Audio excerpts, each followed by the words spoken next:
ভাই আপনার বিল হচ্ছে ৭,০০০ টাকা। আপনার যে মালগুলো লাগাই দিছি সব অরিজিনাল মাল ভাই। আপনি যদি গাড়ি এক হাতে চালান 1 বছর গাড়িতে হাত দেওয়া লাগবো না। আচ্ছা ভাই, সমস্যা নাই। আপনার দোকানের একটা সুনাম আছে, এই সুনাম দেখাই আমি আপনার দোকানে আসছি। আর ভাই আপনার গাড়ির মোবাইলটাও পাল্টাই দিছি, মোবাইল পুরা কালা হয়ে গেছিল। ভাই গাড়িতে যে একটা খ্যাট খ্যাট শব্দ হইতো, ওইটা কি আর হইব? না ভাই ওই শব্দ আর হইব না। আর আপনার গাড়িতে এখন কোনো সমস্যা নাই। গাড়িতে যদি কোনো সমস্যা পান আমার কাছে নিয়ে আইবেন, আমি ঠিক করে দিব। ভাই আপনার গাড়িতে যদি আপনি সমস্যা পান আপনি আবার এসেন। আমার এই দোকান 32 বছর ধরে আমার বাবাই ব্যবসা করছে, এখন আমি ব্যবসা করতেছি। আপনি কোনো চিন্তা করেন না। আর আমার কোনো কর্মচারীর সাহস নেই কারো গাড়ি নিয়ে 2 নাম্বারই করার, আপনি চিন্তা করেন না। আসেন ভাই আমরা কিছু খাই আসি। চলেন ভাই। ভাই সামনে একটা ভালো কাচ্চির দোকান আছে, চলেন আজকে আমার তরফ থেকে আপনার এই কাচ্চি খাওয়ামো। ভাই কাচ্চি খাওয়ান লাগবো না ভাই, সময় নেই ভাই, খাওয়াইলে চা খাওয়ান।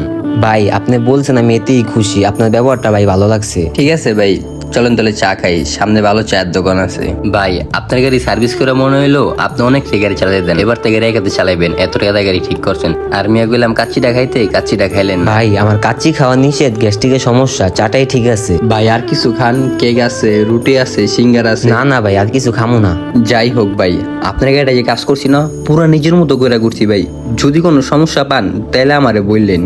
ভাই সমস্যা না হইলেই ভালো, আমার বাপে গাড়িটা কিনা দিয়া গেছিল। ভাই আমার বাপে কিছুদিন আগে মারা গেছে, এটাই আমার বাপের শেষ স্মৃতি। ভাই মরতে তো সবারই হইব, যাক মন খারাপ করেন না। আপনার বাবারে আল্লাহ জান্নাতবাসী করুক। ভাই উনারে বিল হইছে মোট ৭,০০০ টাকা। 500 টাকা নিয়েছে উনারে খাওয়ানোর জন্য।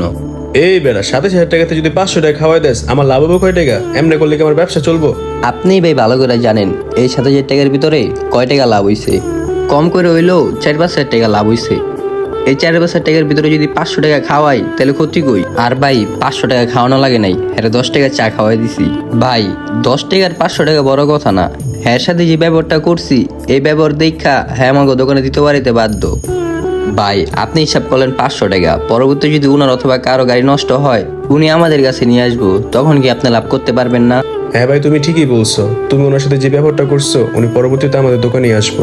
আর তুমি আমার দোকানের লাভের হিসাবটাই করছো, আমি তোমার উপর অনেক খুশি। আচ্ছা ঠিক আছে ছোট ভাই, তুমি তাহলে দুপুরের খাবারটা খাই আসো।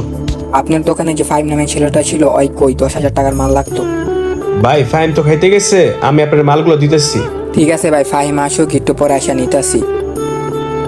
কি রে ফাইম তো ঠিকই কইছে, আমি দোকানদার আমার তে মালটা নিল না, ওর জন্য অপেক্ষা করতেছে। আসলেই ওরা দোকানে রেখে আমার লাভ হইছে, ওই কাস্টমার গুলো ধরে রাখছে। যাক ওরা আইলে 500 টাকা বকশিস দিব। এইখানে এতটুকু বোঝানো হয়েছে, হোক না সে আপনার দোকানের কর্মচারী, তারপরে সে একজন মানুষ।